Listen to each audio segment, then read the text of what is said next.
and welcome to Old Faithful with your host, Matt Trask. My thanks to Haggerty's Music Works here on the Hill. My thanks to the incomparable Johnny Hastings behind the camera. Please support my friends at Black Hills Blend. As you can see, we don't have a lot of time to dilly-dally here today because we got guitars to talk about. I like the one host, one guest, one guitar format, but I'm certainly willing to experiment. And this man here said, I want to bring several guitars because you want to see them, Matt. And I said, well, all right, let's do it. Mr. Andrew Jandt, who also help us with this. Is it your musical concern that's Trap Kid? Yep. So my musical moniker is Trap Kid. I've been using that for about 8 years and based here out of the hills like a lot of the other people that have been on your show. So okay. So I would be wrong, a little ornery, too, when I see you at Dairy Queen say, hey, Trap.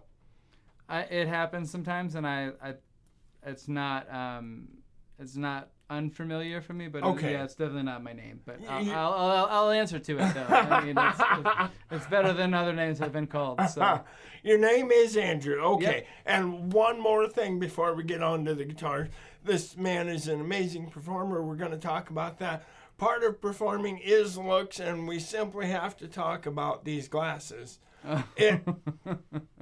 This glasses says to me, I am so good looking that I need to handicap myself. Okay. Does that work? I'll take it. I'll take it. Yeah, I might need to try that. Maybe we can get you an exact matching pair for next time. So. I would like that. Why don't you tell us about you? Okay. So I grew up in Rapid City and grew up on the drums. That's why I picked the name Trap Kit for my band. And I was living out in Los Angeles in Hermosa Beach, California, and one fateful 4th of July, I believe it was about 10 years ago, I broke my leg playing sand volleyball and shattered my tibia plateau. So I had 3 months of sitting on this beach house deck and nothing to do, and that's where this stuff came into play, and haven't turned away from it since. So I've been playing music, playing guitar for about 10 years and writing songs that whole time, and I've taken that from anywhere from venues in Los Angeles when I was just starting out to Austin to New York City at the Rockwood Music Hall and all around the hills and into Montana and other regional states and stuff like that. So happy to be here, happy to be on the show. I've seen quite a few of them, so thanks for having me.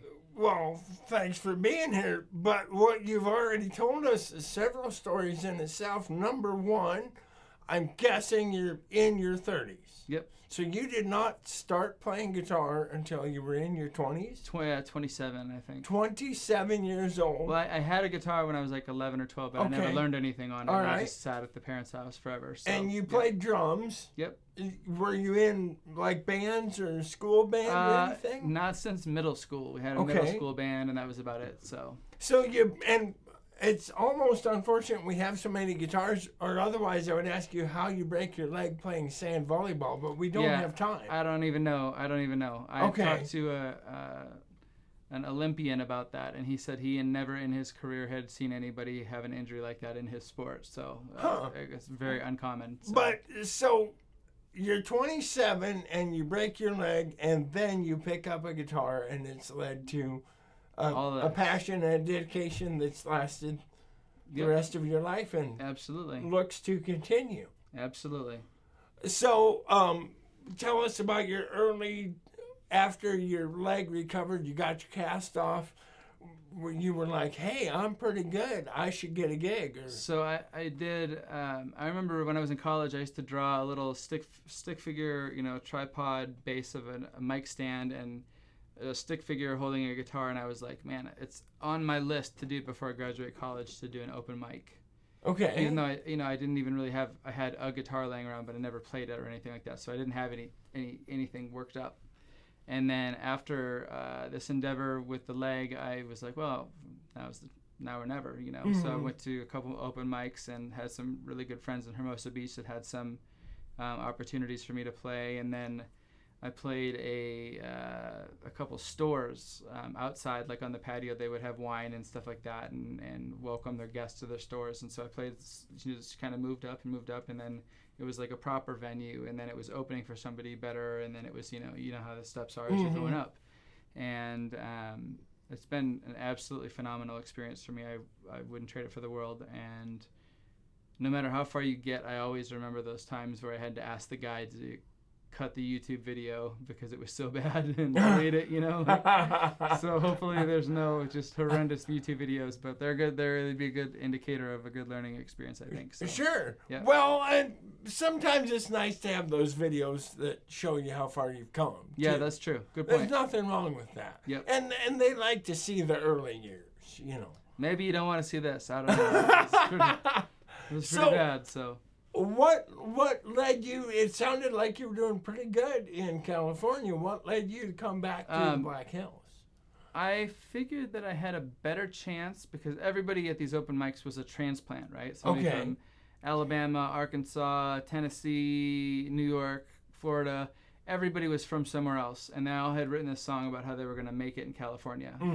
And after you see 100 of these artists do this stuff, you're like, wow, I mean, I'm really no different than them. I have no differentiating factor. I actually figured I would take the alternate route, and I figured that I stood a better chance of making it where I came from and where the songs were about if I went and lived that life. Right. So I moved back home about 8.5 years ago. Okay. And I've been playing here and embracing this place, and almost all of the songs that I've written, except for one that I'll probably play today, are basically South Dakota based. Okay. So I figured to be the voice of this place would be the highest honor that I could think of, and to do that, it'd be best for me to be here to do that. I really like that. So you leave for California, and you're a guy who occasionally draws a doodle of you playing at an open mic. Yeah. And you come back with this broken leg Lazarus experience playing guitar. Were they like, yeah, here's a stage, or did you have to work into it? No, it's by the time I had left, I had worked my way up to a reasonably medium level in Los Angeles. Okay. But I still didn't have anything out on the internet or any good videos or anything like that. But I just thought I could transfer that here. Right. I didn't know I had to go back to the very bottom here. So it was to swallow my pride to go to the bottom, to work my way up, to everything else back here was probably the hardest thing that I've had to do. And now it's really nice, I mean, it's not as hard as it used to be. And just for the people watching, when I tried to put together like a summer tour, I would do my booking email, and I would send out about 100 of them. 10 of those I would get a response, and only half of those, so 5 of those I would get an actual show booked. So if I had a 10-show run over the summer, that was actually 200 individualized emails that I sent out. Wow.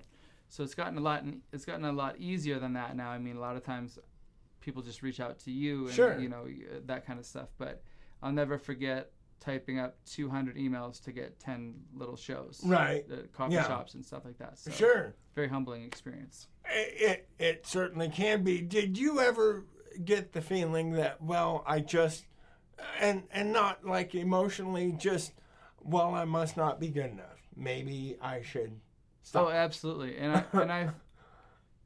I think it was maybe within the last couple of years that I just got over that feeling. Because, I had played the 605 Music Festival, Beer and Music Festival in Leeds, South Dakota, and there was 1,500 people there, and I was like, man, you must be good enough for something if they picked you for this. Right, you know?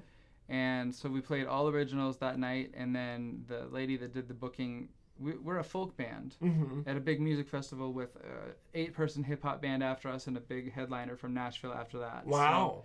So, I walked off the stage, and the lady that did the booking said, Andrew, you crushed it. And I was like, wow, okay. That's quite the compliment for a folk duo, right? Like for a pedal steel and an acoustic guitar. So, right. So those moments have helped me realize that I've gotten over the fact that I'm not good enough, and you just got to go with the fact that you're good enough for something, and you just got to find the right fit, I think, for where you're at. 3 things before we get to these guitars. Number one, a quick discussion of what a trap kit is, and I'll let you do that. So trap sets and drum kits. I picked one word from each reference to drums. and that's how I got Trap Kit. And I just hadn't thought of anything better, and now I'm too far along to change it. So. But yeah, so that it's just one word from each of the ways to refer to a set of drums. Okay. And when I play, I oftentimes play with a bass drum, and then just today I just got my snare drum I've been waiting on for a long time. So I'll play with a snare drum and a bass drum, and then loop those live through a guitar loop pedal, and create live beats to go along with the music that we play with sometimes. So cool. The second thing, the yellow telly that was in the corner has been sold, and it has been replaced on camera by this Hagstrom 8-string bass, which we might have to do a little extra Old Faithful at some point and show that off. And the third thing, the other member of Trap Kit, we simply have to mention the incredibly talented steel guitarist, and producer. And everything else. Everything else. Eric Domkowski. Eric Domkowski is the mastermind. He's like the Jedi, but a Jedi of all things. And it's funny, I haven't had him in any of the music videos yet. It hasn't worked out, so he's like this mysterious figure, except on stage where he just comes up and he just destroys it, So me without Eric is a pretty sad story, and me with Eric is like it can be fire, So it's great. I have seen you without Eric, and you're not a sad story by yourself. All right, thank you. You're welcome. And you, sir, Mr. Eric Domkowski, have a standing invitation to be here on Old Faithful. On to these lovely Gibsons. All right. You've been playing guitar about 10 years, like we said. You have done a better job of collecting guitars than I have. But we'll take them one at a time, maybe starting with the first. So the first one that I got is this guy right here. This is should we pick her up, or how do we do this? Absolutely. Okay, so this is a 1965, all three of these guitars are all original. 1965 Gibson J50, and it was in great shape. I've played the finish off of it in the last about 9 years. Wow. And then I'm also a filmmaker. I had a camera in my car that leaned over and fell when I went around a turn and cracked right here and made this huge gash and essentially kind of ruined the guitar. But I was thinking how cool it was that the things that I loved the most came together. Film and music came together one time for this little mark, so that's my reminder of greatness there. But our condolences to the guitar, but once again, what a great story. Yeah. So this one's fantastic, and I wanted to bring this because this was the first vintage Gibson that I ever got. My buddy Shane Alexander from Los Angeles, who's one of my greatest mentors ever, introduced me to vintage Gibsons. I had no idea about them until he showed up. I was shooting video footage with him at my house, and he actually brought one over, and ever since then I remember watching at the sunset I was filming, and I could film the cracks, the nitro cracks, and it was just absolutely stunning. Anyways, that leads us to our next guitar. This is the one that I met first. I met this guitar on April Fool's Day of 2010. And Shane Alexander had this for, I think, about 15 years. And a lot of his records had this on it. And this was one of those I'm never going to get rid of guitars. So it took me 8.5 years of talking to him and convincing him to get it to me. So Shane found his dream guitar. I forget what it was. I think it was like a 1939 J35 or something. Okay. So it was his dream, and by that time I had a whole bunch of these anyways. And he said, he called me up and he said, "You're the only one that I would ever offer this to, and I'm willing to get rid of that." And I said, "Well, if you're gonna get rid of one, let's do like 2 or 3." So